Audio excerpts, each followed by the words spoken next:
to you, man. Man, teach me those strokes. Teach me some of those strokes.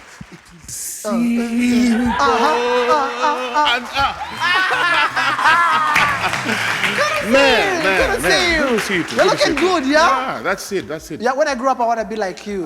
Don't even dare be like me. Why? Things are so hard these days. But when people see you, they say you're boss. That's Yeah.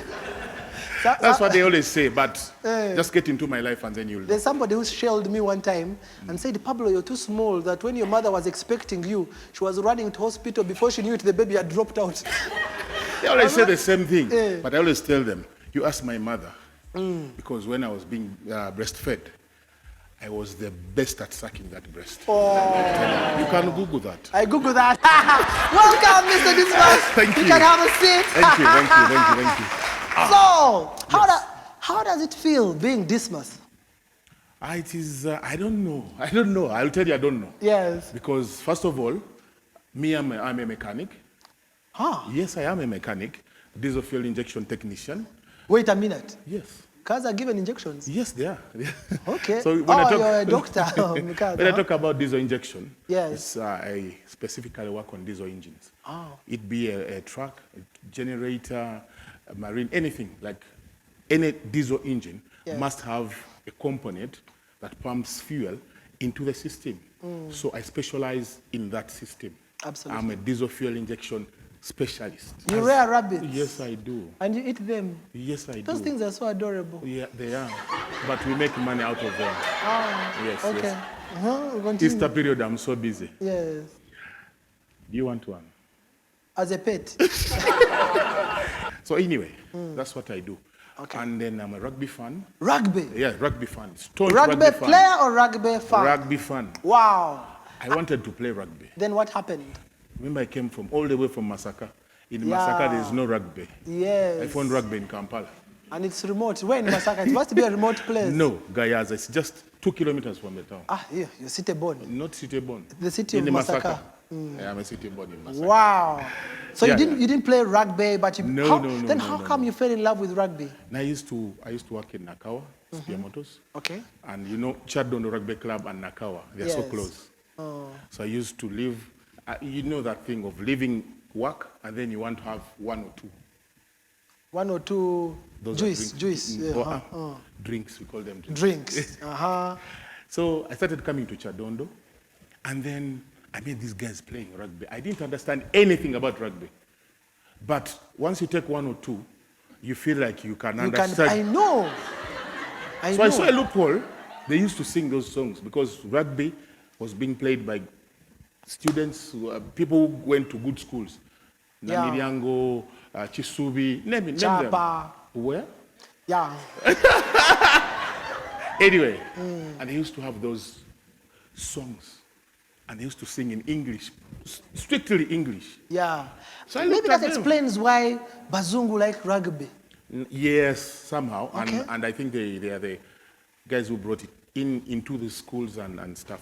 Because if you look at Namiriango, you look at Kisubi, those schools had missionaries. Okay. Yes, so that's... So then you had them singing English songs. Yes, and then when we went to Nairobi, Uganda playing Kenya, when these guys were singing in English, the Kenyans would come to us in Swahili, and they would silence us. And I said, this is not possible. It is not possible. Something has to be done. Yes. I jumped from behind, I came in front, and I immediately switched to Luganda. Switched to Luganda, I said, Lengere mbata, lengere mputa. And the Kenyans, they all kept quiet. And I said, it works. So I started singing in Lusoga, Lunyankole, and the song I knew. Which Lusoga song did you bring on? Dindu, dindu, dindu.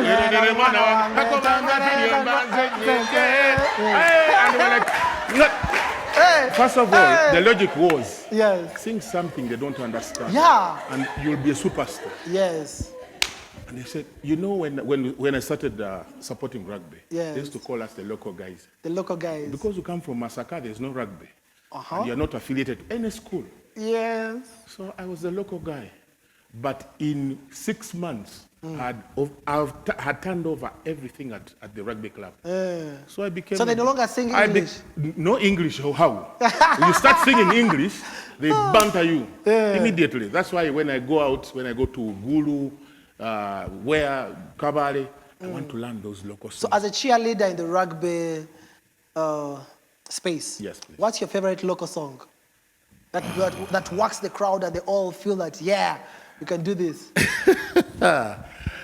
Pablo, can we leave? Do you want me to sing it here? Yes. Mamo wange yangano kuye mibogoya ejokumu. Now ask yourself, if you are from South Africa, what will you understand? Hey. And then the ladies will be, pika, pika, pika. And they'll say, sija kupika.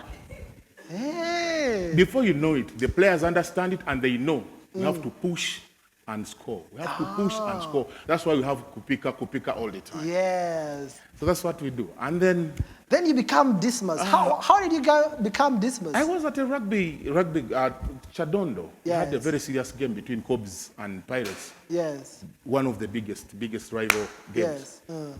Somebody calls me, friend of mine. He says, I'm in the stands, I have my vuvuzela, we are singing, and I'm up there because, to cut the story short, I got a sponsorship from Now Special because of my singing. So every time we have a rugby game, I must get those goodies to give away.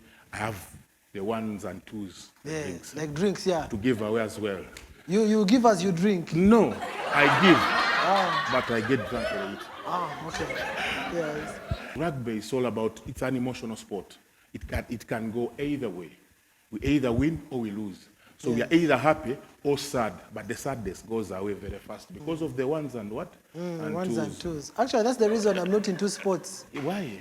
It's the only sport that has disciplined fans. Yeah. Because we don't throw bottles, we don't insult. Though we have a lot at our disposal, we have bottles there, but we'll never see a rugby fan throwing a bottle. Why? Discipline. You throw a bottle, then you'll know. Okay. It's very good to come from a humble background. Very, very good. Because my father is a teacher, technical school teacher, and my mother is a nursery school teacher. But they taught me how to be humble. What has been your defining moment in your newfound fame? I am so engaged. I get so many gigs. You know, I do MCing. Yes, sure. Every weekend, I'm busy. I'm busy. I have weddings, I have parties, I have so many things I do in my life of late. Wow. Yes, I have my workshop. It's doing great because I have so many clients that have been seeing me at my workshop, but now they want to interact with me. Has this fame taken anything away from you? My private life. You don't have a private life now. It's very hard. That's why I had to put things in the car. I have to be very careful. I cannot just be everywhere as I used to be. You can only find me in certain places. And then I used to go to the market, do my shopping for my family. Now somebody has to do it for me. And when you go, the prices increase? No, I've got the trick now. I manipulate them. I go straight to a lady. Hajat is selling Irish potatoes. Hajati chichi. And then you'll be like, Dismas, banange. Oh, yeah, God, what do you want? Said potatoes. How much is this? 20,000? No. I have my 10,000. Later,